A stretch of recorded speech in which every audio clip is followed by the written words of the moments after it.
Democracy will certainly not survive Donald Trump round 2, but I am now wondering if it has any chance of surviving Sarah Wallace, of surviving Patricia Millett, of surviving Cornelia Pillard, of surviving Brad Garcia. And if you don't know who they are the latest people on the latest list of supposed liberals and supposed officers of the court who could get us all killed. They are 4 supposedly liberal judges who have evidently spent the last 8 years living at a resort in the Bahamas or in a cave or somewhere else where they have been able to devote themselves full-time to perfecting legal hair splitting, and who are absolutely determined to give Trump every last opportunity to get special counsel Jack Smith or somebody else killed by proxy, and to make every last grasp at denying democracy any chance of making it until the 1st of February 2025. Judge Garcia is the Biden appointee, and Millett and Pillard the Obama appointees to the District Columbia Circuit Court of Appeals. And if I'm contributing 3 cents a year to their salaries, I want my goddamned money back. Millett seems to be the most clueless of these dilettantes, who first stayed the gag order issued against Trump in the election subversion case, and then yesterday conducted the in-person hearing and all but announced that they will significantly limit the order because apparently when Trump starts ignoring laws he doesn't like and jailing judges he doesn't like, these idiots somehow think they will be immune because they were so fair to him back there in November of 2023. Judge Millette seemed to base her nitwitted reaction to the 2.5 hours of oral arguments on the impact of the gag order on presidential debates.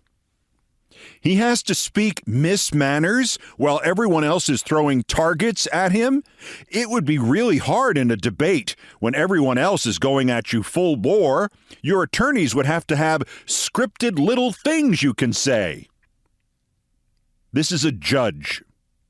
And yes, this is a vital legal issue here, slightly proscribing the number of stochastic death threats Trump can make during a debate. An essence to preserving the sanctity of the Constitution and of our laws, protecting Trump from being forced to speak, quote, mismanners, unquote. What part of denying him the chance to call the special counsel deranged is the mismanners part, Judge, not from this earth? Mismanners. Trump has to speak mismanners. Do you get the same feeling I do? Judge Millette has no earthly clue who Donald J. Trump is? Do you get the other same feeling that I do? That it has not occurred to and will never occur to Judge Millette that so far there have been 3 presidential debates in the Republican primary and Trump has not shown up to any of them. And there is no reason to expect he would have the guts to show up to the one in the general election when the only possible result would be to show his cult that President Biden is not only not enfeebled nor slow, but just as in 2020, he's twice as sharp as Trump is. Mismanners. Wait, it gets worse. Millett suggested that when her court rules, and none of the lawyers and none of the participants and none of the judges either know when they will rule or will say when they will rule, could be days, could be weeks, could be months. And even then, it could then be appealed to the Supreme Court, during all of which time Trump will be able to threaten Judge Chutkan and Jack Smith and all the witnesses, as he's already threatened Bill Barr and Mark Meadows. This appeals court pretty much gave away the story. It will reinstate some of the gag order while stripping away the mismanners part. We have to use a careful scalpel here, said Millett. And don't forget, Your Honor, to keep the pinky raised away from the hand as a sign of good breeding and complete disconnection from the real world, in which the future of America as a free nation hangs in the balance and could be lost forever by the application of your careful scalpel. Judge Millette may epitomize the old observation that the higher up you go in the judiciary, the more the judges are like the old New York City planner Robert Moses, who vivisected and destroyed neighborhood after neighborhood so he could build 13 bridges and 416 miles of highway, even though he could not drive a car himself. But as great an example as Millette may be of this, her fellow judge, Nina Pillard, gave her a run for her money. Reporters in the courtroom said that on at least 5 occasions, Pillard said that Judge Chutkan had overreached by barring Trump from making comments hostile to public figures who might be witnesses in the case. How could he really impact the testimony of Barr or Meadows or Mike Pence or General Milley, even if they were threatened? Pillard had the nerve to conclude, quote, "I would assume that their testimony would not be affected," unquote. Guess what, Judge? If Trump incites his cult to kill one of them, their testimony, it will be affected. The read from legal experts and reporters seems to be that the likeliest outcome is a new gag order that denies Trump the right to attack the judge or ordinary witnesses, but gives him the freedom to threaten the prosecutor and the name witnesses at least, like Mike Pence. I guess on the premise that when Trump tried to get Pence killed by remote control 2.5 years ago, he failed, so that protecting Pence is therefore unnecessary. This whole thing is nuts. The judges are lost in a sea of self-importance and in that pleasant fantasy land in which the most important part of a law is understanding what it really means to you. Not how you actually apply it or what it's supposed to prevent or disencourage, or making sure it is not perverted and twisted and manipulated by a madman who wants us to live in a world in which he makes all the laws and we have to abide by them. We, Judge Millette, we, Judge Pillard. Trump's concierge judge, Eileen Cannon, is all but suggesting new ways to stall the Florida trial sometime into the 33rd century. And we can't even get the Biden and Obama appointees to look realistically at the threat to everything that Trump represents and just get them to even hurry up and do whatever damage they plan to do so we can compensate for this latest failure of an American institution to protect the nation from a would-be dictator. Could you have ruled yesterday? Well, what about Thanksgiving? And then there is Judge Sarah Wallace, and I am not sure she did not harm the country even more than Judge Miss Manners and Judge I would assume did. Judge Wallace is the one who heard the 14th Amendment disqualification case in Colorado, and at the same time that she ruled, quote, that Trump incited an insurrection on January 6, 2021, and therefore engaged in insurrection within the meaning of Section 3 of the 14th Amendment, she then superseded the amendment itself in as remarkable an act of judicial cowardice as I have ever heard of. Trump's lawyers are hiding his girth behind an extraordinary legal argument that the authors of the disqualification clause deliberately excluded all presidents from being disqualified just because they might have engaged in a little insurrection, some minor treason, and they did so vaguely, inexactly, opaquely, and they wrote it in a way that made sure that everybody would be left guessing for a century and a half by writing that their amendment applies only to, quote, officers of the United States, those who took oaths as officers of the United States. Quote, after considering the arguments on both sides, wrote Judge Wallace, like we didn't know that's what a judge does, the court is persuaded that, quote, officers of the United States did not include the President of the United States. It appears to the court that for whatever reason, the drafters of Section 3 did not intend to include a person who had only taken the presidential oath, unquote. So, She has ordered that Trump can be on the Colorado primary ballot.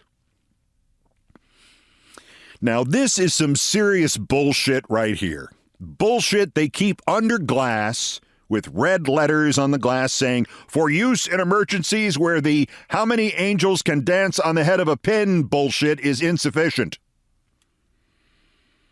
Yes, that's right. Judge Wallace, who has been a judge for exactly 313 days, makes Eileen Cannon look like Oliver Wendell freaking Holmes. And Judge Wallace, who one has to assume, and if Judge Pillard can assume Mike Pence won't be scared off by a second attempt to get him hanged, I can assume this. One has to assume she was looking for an emergency exit here rather than having to summon up the courage to be the one who says, yeah, sure looks like the 14th Amendment is self-executing. That's probably why they put that clause in there about letting Congress overrule it by a 2/3 vote, because if it has to be litigated, if it has to be voted on in the first place, why do you need an override clause? Rather than being the one who says that, or the one who says, yeah, I'm thinking they meant to include presidents, because otherwise, having just survived the Civil War, these guys who wrote the 14th Amendment, they decided to make sure that Jefferson Davis and Robert E. Lee and Nathan Bedford Forrest could not run for anything except President of the United States.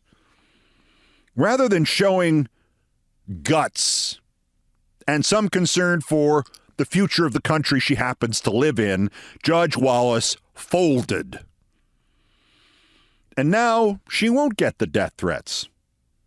Which takes us back to Judge Pillard in D.C., who would assume death threats won't affect Pence or Barr or Milley or Meadows, especially if somebody carries through on them. As I said last week, quoting from the pre-Nazi invasion French film Rules of the Game, the awful thing about life is this: everybody has their reasons. Everybody has their reasons, Judge Wallace. Everybody has their reasons, Judge Pillard. Everybody has their reasons, Judge Millette. Worms. The people who could do something. And they actually divide in this country at this moment into two categories and two categories only. Judges who are too effete and disconnected to do anything just by enforcing the law, and judges who are too scared to do anything just by enforcing the law. Turning and turning in the widening gyre, the falcon cannot hear the falconer. Things fall apart. The center cannot hold. Mere anarchy is loosed upon the world. The blood-dimmed tide is loosed. And everywhere, the ceremony of innocence is drowned. The best lack all conviction, while the worst are full of passionate intensity. Oh, by the way, Judge Wallace, Judge Millette, Judge Pillard, Judge Garcia, you ain't the best. Oh, also, by the way, Trump wants to turn the position of Attorney General into Witch Finder General, and they aren't even bothering to hide it now. As evidenced by the X dilemma, they want to jail journalists who expose people like Elon Musk. Memo to Kristen Welker and Andrea Mitchell and my ex, Ms. Turr, and Maggie Haberman and Josh Dawsey and David Shalian of CNN, pretty much everybody except George Stephanopoulos. You are journalists. You are the ones Trump and his minions want to jail. The stage manager will not be able to protect you from the Attorney General Mike Davis or Attorney General Andrew Bailey or Attorney General Jeff Clark or Attorney General Stephen Miller when they decide to prosecute you for fraud, for having created extra Twitter accounts to verify that Disney ads and Apple ads and NBC ads and CNN ads and Lionsgate ads and IBM ads and CBS ads and some virtual reality company ads were being placed next to Nazi posts. And how dare you tell Disney and Apple and NBC and CNN and Lionsgate and IBM and CBS and the virtual reality guys, because now they've all canceled their ads, and that's think of something quick. What is it? That's fraud. That's what that is. And first thing Monday, X Corp will be filing a thermonuclear lawsuit. A thermonuclear lawsuit against Media Matters. Even though in the same announcement, Musk admitted, yeah, there are mainstream advertisers placed adjacent to Nazis, just not that many of them. And before you could turn around the leading evidence that there really are undead among us, the Trump henchman Stephen Miller wrote, fraud is both a civil and criminal violation. There are 24 plus conservative state attorneys general. And Musk replies, interesting, both civil and criminal. And the Attorney General of Missouri, this Bailey clown, writes, my team is looking into this matter.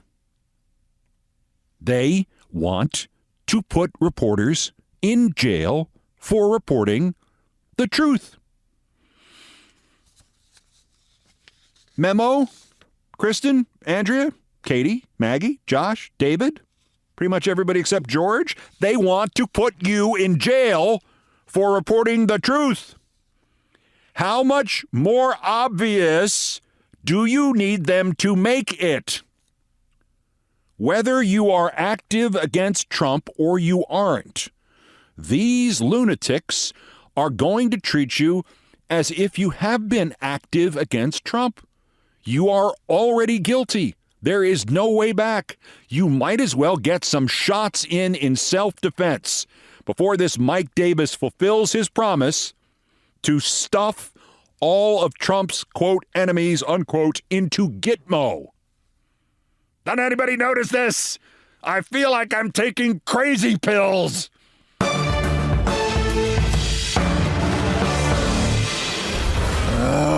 Also of interest here, Biden polls. No, not that one. This one, the Harris poll with Harvard. Biden was at 42% approval in this one in September. Then it was 44 in October. This month, it's 45. Biden handling of the economy, 41% last month, 44% this month.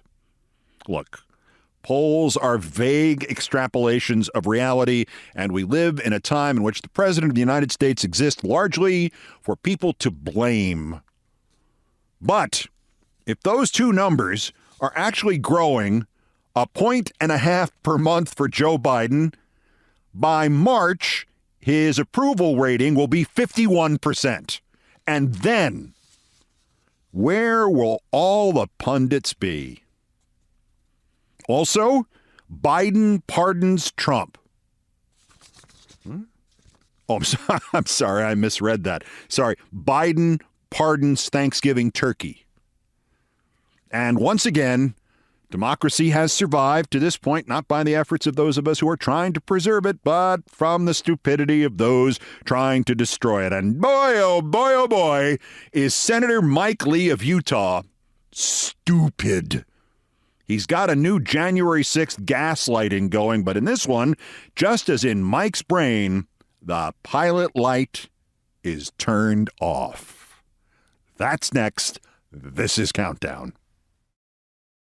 This is Countdown with Keith Olbermann.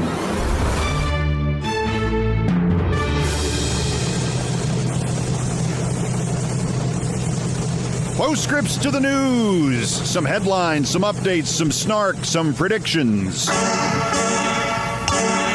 Dateline Buenos Aires. I'd like to congratulate Argentina on electing a far-right libertarian economist and TV personality as president. Javier Milei has promised to take a chainsaw to government there and wants to eliminate the National Central Bank, end abortion, increase guns, and eliminate the national currency and replace it with, of all things, the American dollar. Why not bubble gum? The American dollar? You want to rely on the American dollar. Also, in the great Trump-Boris Johnson tradition, he has not had a good haircut this century. In fact, it looks like he's already used a chainsaw on that. But he also has enormous mutton chop sideburns that make him look like, well, Wolverine. Well done, Argentina. You've elected Wolverine, an aged Wolverine. Wolverine as if he were being played by my long-lost friend Jason Bateman, only later in life. Aged Wolverine. Dateline Devon in England, one of the great actors has died. Unless you are British, you may not have known his name, but you'd recognize his face. He was Joss Ackland, Sidney Edmund Jocelyn Ackland, to be precise, and he was in everything. Impeccable as the dim but earnest sports writer and British secret agent Jerry Westerby in the Alec Guinness version of Tinker Tailor Soldier Spy. He was also the Russian ambassador in The Hunt for Red October, and he was also in The Mighty Ducks and Bill and Ted's Bogus Journey, and a memorable Sherlock Holmes with Jeremy Brett and countless stage plays. He explained once to an interviewer he was a workaholic. He was an actor since 1945. Joss Ackland died at home at the age of 95. And Dateline, wherever your fur babies are, the National Association of Realtors reports that approximately 1 in 5 recent home buyers have said that in choosing a neighborhood to buy a home in, they have factored in proximity to parks and the office of the veterinarian. Moreover, one search on Pinterest has jumped 132% year to year since October 2022. The Pinterest search is for pet bedroom. Similar searches for do-it-yourself cat patios, ball pits, private dog parks, and built-in dog showers. I'd tell you more about this, but I'd have to do it in a whisper because, well, I sold my last place because it was in a Trump-branded building. I chose my new place because it's across the street from the park. But it doesn't have a built-in dog shower. I feel great shame.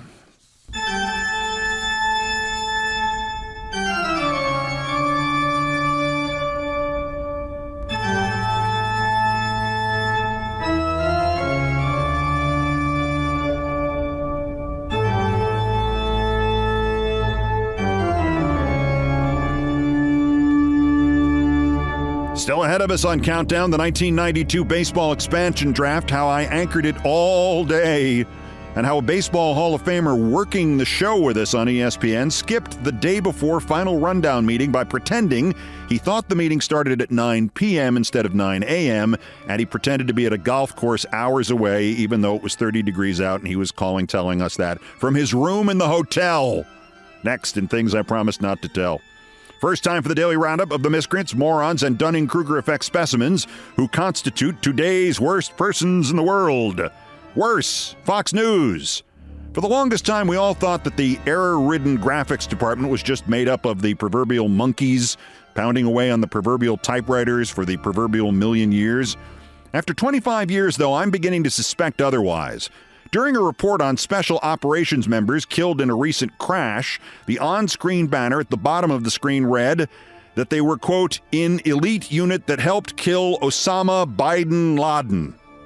Osama bin Laden. I don't think that was a typo, kid.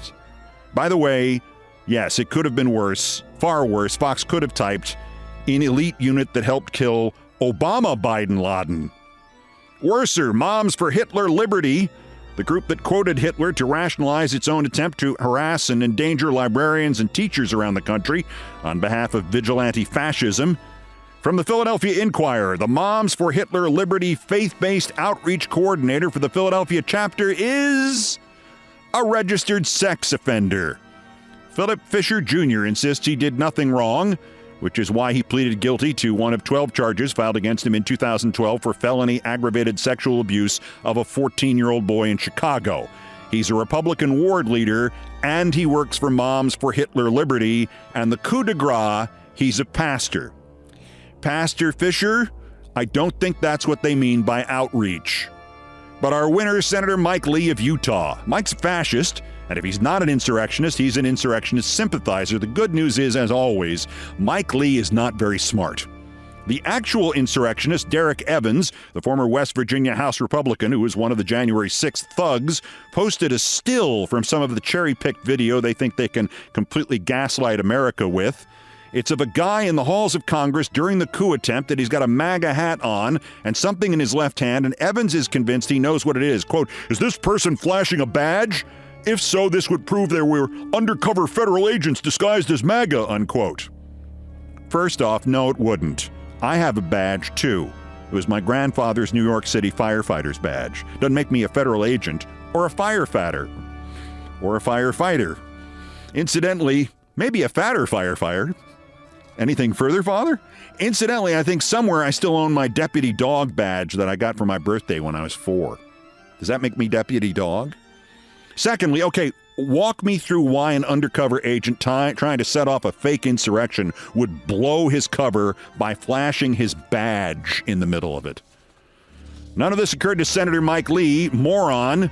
He retweeted the image and added, "I can't wait to ask FBI Director Christopher Wray about this at our next oversight hearing. I predict that, as always, his answers will be 97% information free."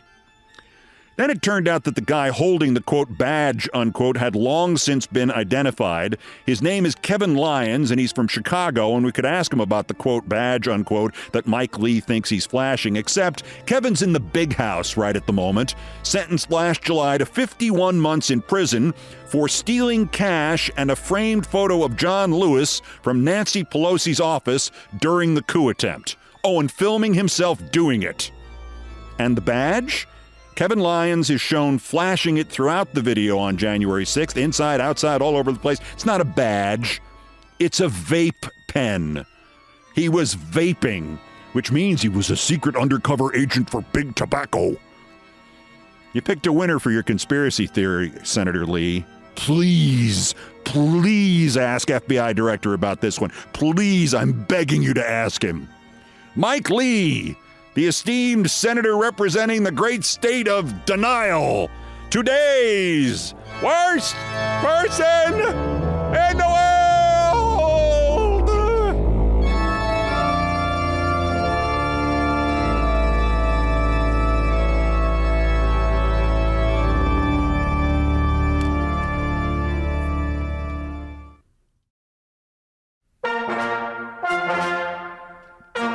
Just ahead, things I promised not to tell. And Joe Morgan really did not want to be covering the baseball expansion draft on ESPN that created the Marlins and the Rockies 31 years ago this week. Things I promised not to tell coming up. First, time to feature another great dog in need that you can help. Every dog has its day.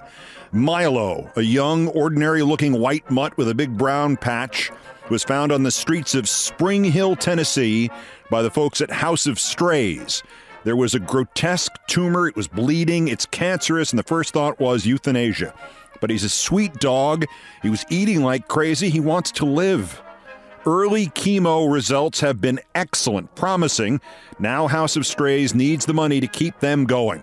As somebody who has had a dog survive cancer, those early results are usually the story.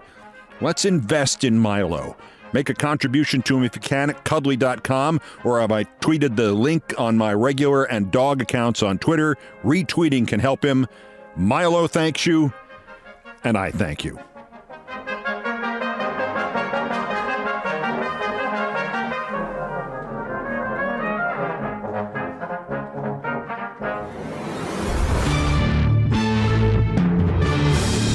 The number one story on the countdown, and my favorite topic, me and things I promised not to tell. And I get nostalgic for this extraordinary week every time mid-November rolls around and the weather on cue gets really cold, as it just did over the weekend. Or for that matter, I'm reminded of it every time somebody mentions the Colorado Rockies or the Florida, now Miami Marlins, because this was the time of year when they were born. 31 years ago this week. The exact date was November 17th, 1992. Baseball's Colorado Rockies and Florida, now Miami Marlins, in the first real expansion draft that was televised, the first expansion draft of any kind in 21 years in New York. I always think of Joe Morgan, The late Hall of Fame second baseman and ESPN Sunday Night Baseball and NBC baseball analyst with whom I worked for many years and was great to me most of the time, but who was so angry that ESPN forced a clause in his contract and made him come to New York for this in the middle of November.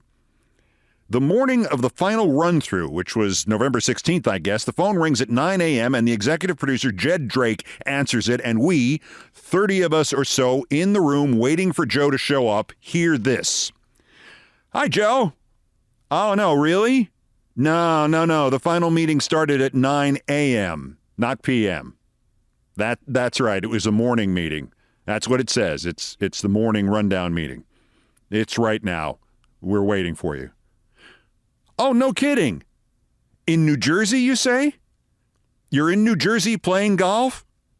Nice morning for it, huh? It's like 30 degrees out. Yeah, well, dress up warm. Yeah. So you're near the Pennsylvania border.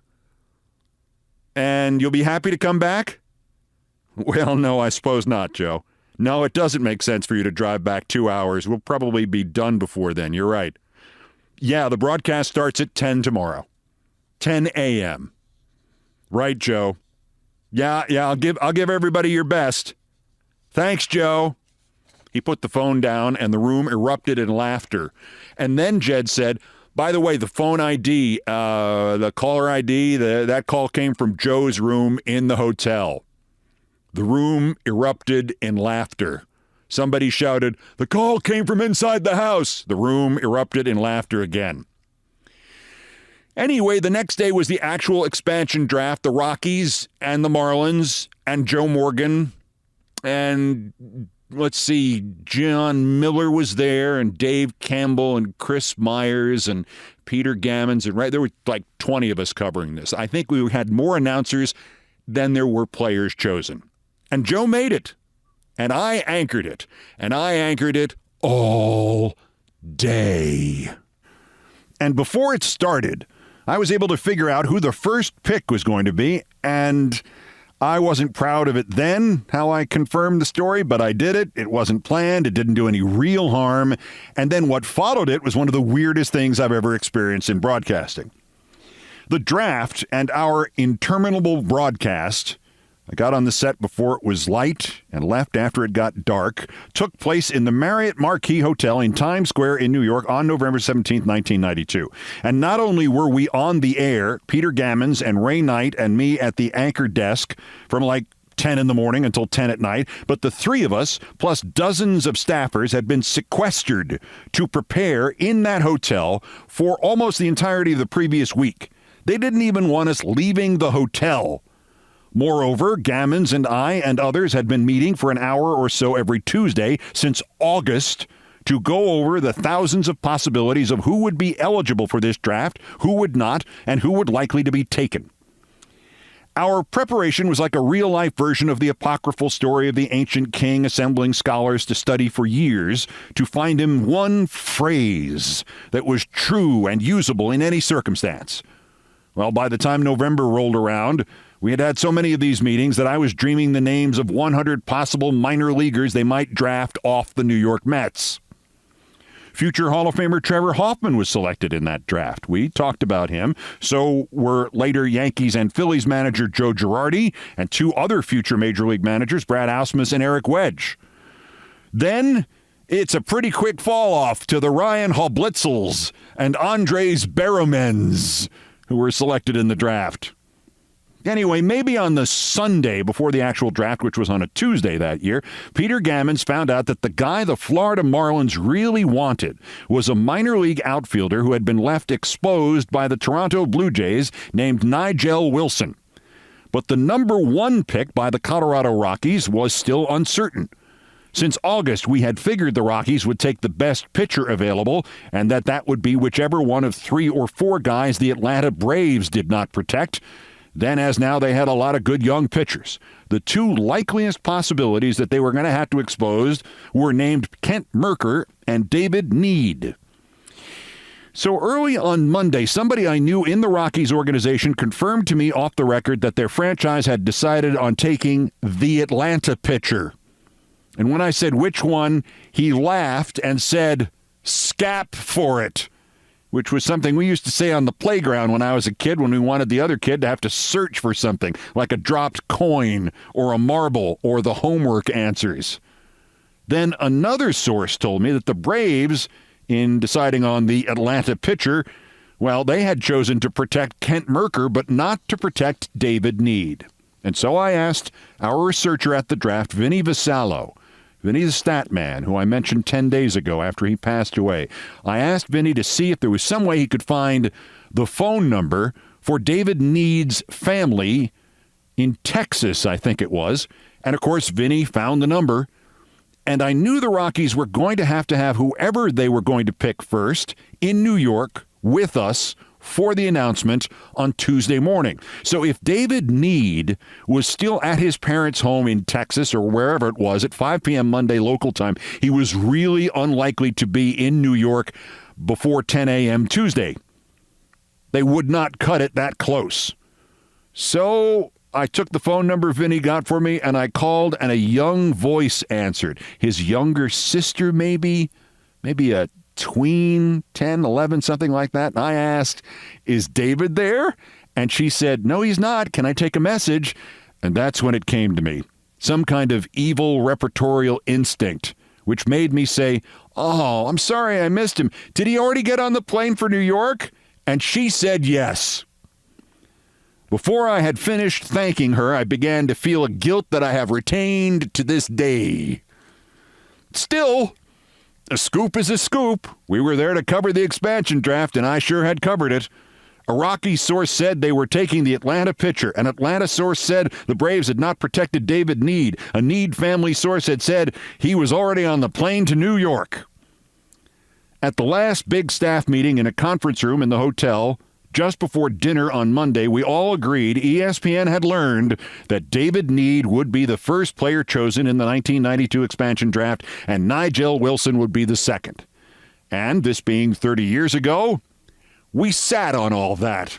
There was no internet. There was no value in putting it on the 11 p.m. Sports Center because the only suspense we had for the actual broadcast of the draft the next day was letting people wonder if maybe some of the wilder rumors were correct and the first guy chosen in the draft the next day wouldn't be some obscure prospect like David Need, but would be a big name like Eddie Murray or Lee Smith or some other high-priced guy. It is hard to believe, but we kept these two scoops to ourselves for 16 hours. Nobody knew until we signed on the next morning. That used to happen all the time. I confirmed the trade of Wayne Gretzky to the LA Kings in August 1988 at about 5 p.m. Pacific time. It was still a breaking news exclusive when we led with it on the Channel 5 News at 10.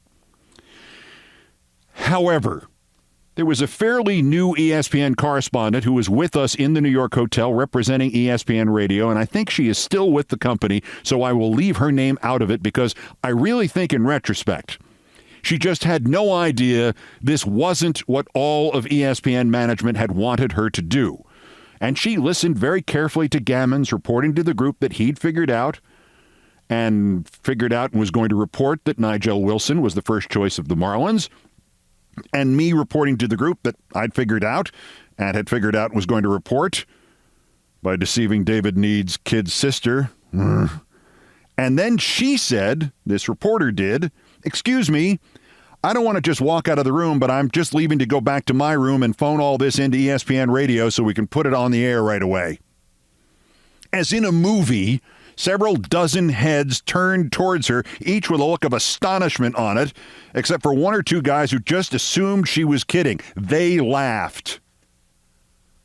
I laughed. I was one of the hosts on ESPN Radio. Hell, I was one of the founding hosts of ESPN Radio. So I said, what do you mean? We're embargoing this. We're not even running it on SportsCenter. We're going to lead the draft coverage with it tomorrow. And she smiled pleasantly and said, well, that might be what they told you to do, but I was told to report any breaking news immediately, and this is breaking news. At this point, Peter Gammons got very red. The hell you are, he said. And she said pleasantly, yes, the hell I am, and she got up and left. I wasn't quite as mad as Peter or as our executive producer, or as any of the other dozen producers or anybody else in the room, because, as I said, I worked for ESPN Radio, too. I knew something the others in the room did not, and more importantly, I knew something the reporter who had just left the room intending to scoop us and her own employers did not.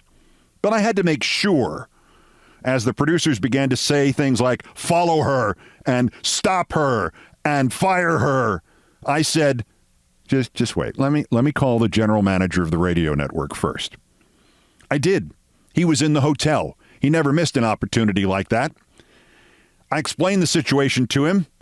I'll talk to her, he sighed. She's just being overly enthusiastic. I didn't tell her to do that. Nobody told her to do that.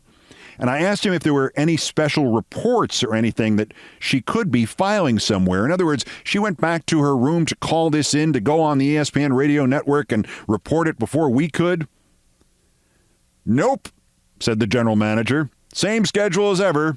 We're dark until tomorrow afternoon's Extra Point commentary at 5 p.m. Well, there was now ugly murmuring in the room, and I told them all to relax. What had just been confirmed by the general manager of the radio network, which had only been on the air for 10 months and was anything but full-time, was that there was nothing on ESPN Radio right now. There was no place for their reporter to scoop us on. ESPN Radio was off the air, literally silent, until 4 p.m. the following afternoon. I know people at ESPN who still hold grudges against her for this, though.